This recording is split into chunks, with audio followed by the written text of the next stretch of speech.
नमस्कार दोस्तों, my self Rajesh Verma. आज मैं आप लोगों के साथ एक ज़रूरी नॉलेज शेयर करना चाहता हूं, जो कि साइकोलॉजी में वाकई बहुत इंपॉर्टेंट है। दोस्तों, आप सभी लोग जानते हैं कि आईक्यू क्या होता है। आईक्यू मीन्स इंटेलिजेंस कोसेंट, लेकिन सिर्फ आईक्यू नो। हम आज आईक्यू के आगे और भी कोसेंट्स होते हैं, उन सभी के बारे में बात करेंगे। तो आईक्यू के बाद आता है आपका ईक्यू, इमोशनल कोसेंट। फिर आता है आपका एसक्यू, सोशल कोसेंट। उसके बाद एक और एसक्यू आता है, स्पिरिचुअल कोसेंट। और अंत में आता है एडवर्सिटी कोसेंट, एक्यू। तो दोस्तों, इनके बारे में हम वन बाय वन बात करते हैं। देखो, आईक्यू क्या होता है। इसमें क्या होता है कि एक स्टूडेंट या पर्सन कितना फास्ट कैलकुलेशन कर लेता है और वो कितना अच्छे से मैथ्स या साइंस के क्वेश्चंस या कॉन्सेप्ट को सॉल्व कर लेता है। इसमें देखा जाता है कि उसकी मेमोरी पावर कितनी है, वो कितना फास्ट चीज़ों को रिकॉल कर लेता है। वो स्टूडेंट जिनका आईक्यू ज़्यादा होता है वो एकेडमिक्स में वाकई अच्छा परफॉर्मेंस कर लेते हैं। दोस्तों, अब हम बात करते हैं एसक्यू के बारे में, सोशल कोसेंट।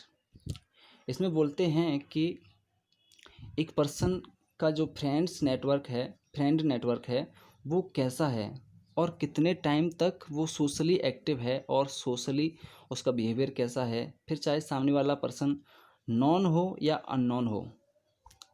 आगे बात करते हैं एक और एसक्यू के बारे में, स्पिरिचुअल कोसेंट। दोस्तों, ये किसी धार्मिक बात से कनेक्टेड नहीं है। देखो, हम बात करेंगे इनर पीस के बारे में, एक पर्सन की इनर मोटिवेशन की। जिनका स्पिरिचुअल कोसेंट अच्छा होता है वो बेकार से बेकार कंडीशंस में भी मन की शांति बनाए रखते हैं। हम इसे मेडिटेशन, चैंटिंग और दूसरे कुछ स्पेशल टाइप्स के योगाज एंड प्राणायाम वगैरह हैं, इन सब की हेल्प से बढ़ा सकते हैं। अब आगे हम बात करते हैं एक्यू के बारे में।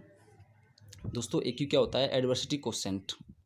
एडवर्सिटी लिया है आपका हम एडवर्स कंडीशन से। एडवर्स कंडीशंस जिनका मतलब हम बोल सकते हैं कि हॉस्टाइल कंडीशंस, मतलब कि विपरीत परिस्थितियाँ। ओके, इसके बारे में बड़े से बड़े साइकोलॉजिस्ट का मानना ये है कि सबसे ज़्यादा इम्पोर्टेंट ये ही होना चाहिए, मतलब कि सबसे ज़्यादा इम्पोर्टेंट एक्यू ही होना चाहिए, एक्यू को ज़्यादा प्रीफरेंस देना चाहिए।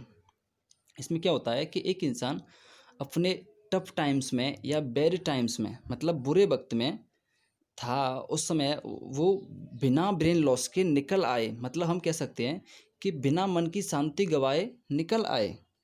जब किसी बिजनेसमैन का लॉस हो जाता है या किसी पर्सन के सबसे करीबी की मृत्यु हो जाती है, करीबी मतलब फ्रेंड या फैमिली मेम्बर जो उसका सबसे चहेता था, तब उसका एक्यू काम आता है। और अगर उसका एक्यू मैच्योरिटी लेवल में नहीं है, मैच्योरिटी लेवल में है तब ठीक है, मैच्योरिटी लेवल में नहीं है तो कईयों तो कोमा तक में चले जाते हैं। बहुत से लोग होते हैं जो खुद को नहीं संभाल पाते हैं और मेल्ट डाउन हो जाते हैं। तो दोस्तों, हमने इन जितने भी क्वेश्चंस थे उन सभी के बारे में हमने जाना। अब हम बात करते हैं कुछ ज़रूरी बातों के बारे में। दोस्तों, एक इंसान जिसका एक्यू और एसक्यू तो ठीक है लेकिन आईक्यू कम है, तो वो एक ऐसे इंसान जिसका आईक्यू ज़्यादा है लेकिन एक्यू और एसक्यू कम है, उस इंसान से लाइफ में ज़रूर आगे जा सकता है। बिकॉज आईक्यू ज़्यादा है तो उसका करियर जल्दी स्टार्ट हो जाएगा, ठीक है, अच्छी बात है। लेकिन वो अपने करियर में लॉन्ग टाइम तक, एक लंबी समयांतराल तक रुका रहता है, ऐसा। लेकिन वो इंसान जिसका एक्यू और एसक्यू ज़्यादा है आईक्यू की बजाय, तो वो प्रॉब्लम्स जो भी आती हैं करियर के टाइम पर या फिर किसी भी तरह की दिक्कतें होती हैं, उन सब चीज़ों से वो अच्छे से निकल लेता है, आराम से, कोई दिक्कत नहीं रहती। तो फाइनली मैं इतना कहूँगा कि कम्युनिटी में आईक्यू को ज़्यादा प्रेफरेंस देते हैं, बट ऐसा नहीं होना चाहिए। एक पर्सन को बेटर सर्वाइवल के लिए ये सभी क्वेश्चंस आवश्यक होते हैं। बायोलॉजी का एक बहुत ही अच्छा स्टेटमेंट है कि सर्वाइवल ऑफ द फिटेस्ट, मतलब जो सबसे ज़्यादा फिट होगा वो अच्छे से सर्वाइव कर लेगा। अंत में इतना कहूँगा, सब पढ़ें, सब बढ़ें, सब एक दूसरे से जुड़े रहें, लोगों की हेल्प करते रहें। दोस्तों, चलते हैं। जय हिंद।